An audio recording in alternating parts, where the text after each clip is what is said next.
नमस्कार दोस्तों, चैनल के माध्यम से अभी काफ़ी वीडियो इधर आए हैं। गोचर के बारे में चर्चा हुई। गोचर, ग्रहों का गोचर जो होता है कैसा होता है, ग्रह जब गोचर करते हैं अलग अलग भाव में, राशि में, तो उनका क्या प्रभाव होता है। हर ग्रह का टाइम होता है, टाइम पीरियड होता है, अलग अलग टाइम के हिसाब से जो भी ग्रह होते हैं उनका गोचर का एक टाइम पीरियड एक भाव में, एक राशि में होता है। उस समय तक वो उस भाव में रहते हैं, उसके बाद आगे बढ़ जाते हैं। ग्रह चलते रहते हैं, तो सभी ग्रह जो हैं अलग अलग भाव में कैसा रिजल्ट देते हैं ये पिछले वीडियो में आपने देखा है।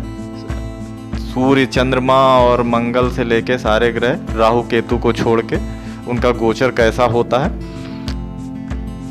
सारे भाव में। आज बात करेंगे राहु के गोचर की। राहु ग्रह जो होता है उसका गोचर जो होता है 12 भाव में किस प्रकार से वो रिजल्ट देता है, इसके बारे में बात करेंगे। राहु के किसी भी भाव में गोचर का विशेष महत्व है, क्योंकि राहु जो होता है 1.5 वर्ष तक एक राशि में रहता है। राहु अपने गोचर के दौरान सभी 27 नक्षत्रों से होकर गुजरता है। राहु ग्रह वैसे तो बहुत ख़राब माना गया है, क्योंकि राहु अगर ख़राब होता है तो बहुत बुरे रिजल्ट देता है।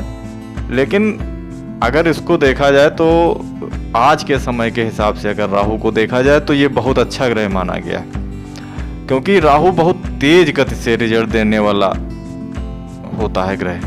ये बहुत तेज गति से रिजल्ट देता है, बहुत परिणाम इसका तेजी से देता है। ये वो परिणाम जो होता है, अच्छा हो या बुरा हो वो अलग बात है, लेकिन बहुत तेज गति से परिणाम देने वाला ग्रह माना जाता है राहु। राहु एक कूटनीति के दृष्टि से और बहुत ही जो होता है राजनीतिक दृष्टि से इसको देखा जाता है। ये ग्रह जो होता है आदमी को बहुत ही कूटनीतिज्ञ बनाता है, राजनीतिक बनाता है, इसलिए इसको राजनीति के ग्रह से भी देखा जाता है आज के समय में। क्योंकि जितने भी नेता आप देख रहे हैं इस समय, जो भी नेता हैं, क्योंकि एक समय पे जो नेता होते थे, लाल बहादुर शास्त्री वगैरह हो गए, और कुछ ऐसे नेता हैं जो बहुत सरल स्वभाव के थे, जो सादगी के लिए जाने जाते थे, सच्चाई के लिए जाने जाते थे। लेकिन आज के समय के नेता जो हैं, कहने का मतलब ये नहीं कि आज के नेता बहुत ख़राब हैं, लेकिन अगर कूटनीतिज्ञ नहीं हैं तो वो राजनीति में सक्षम नहीं है, ये समझ लीजिए। क्योंकि इतना ज़्यादा जो इस समय के दौर में इतना ज़्यादा झूठ और मक्कारी की दुनिया हो गई है, तो उसको चलाने के लिए, देश को चलाने के लिए ऐसे नेता की ज़रूरत है जो हर फन में माहिर होता है। तो राहु जो होता है हर फन में माहिर करता है, इसलिए राहु को राजनीति से भी जोड़ के देखा जाता है। तो आज बात करेंगे राहु के गोचर की। 12 भाव में राहु का जो गोचर होता है वो कैसा रिजल्ट देता है, आइए जानते हैं।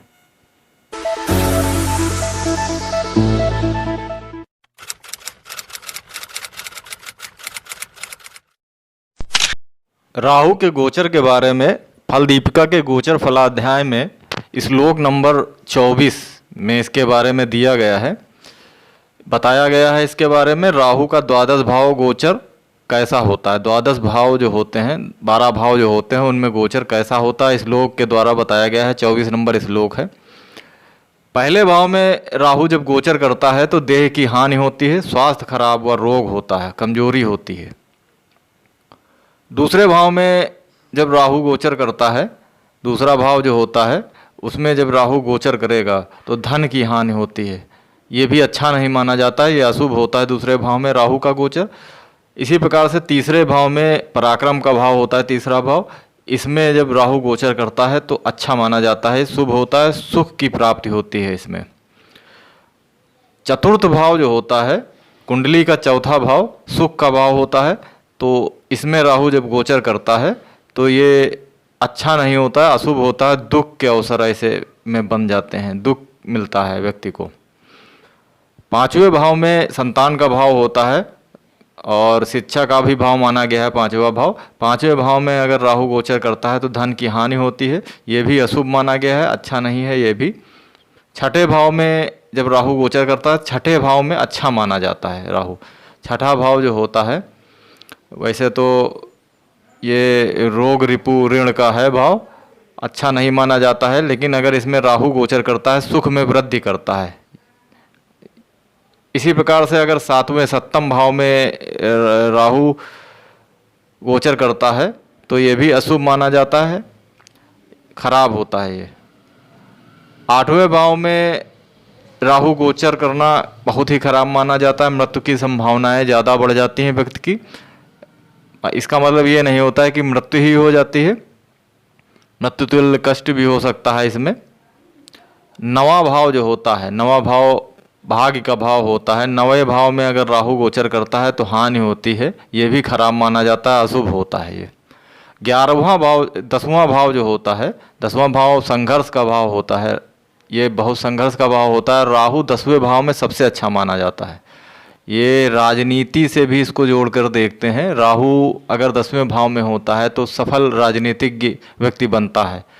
अगर उच्च का राहु यहाँ पे है तो सफल राजनीतिज्ञ बनता है। लेकिन इसका गोचर भी जो होता है, गोचर जब करता है राहु 10वें भाव में तब भी अच्छा माना जाता है।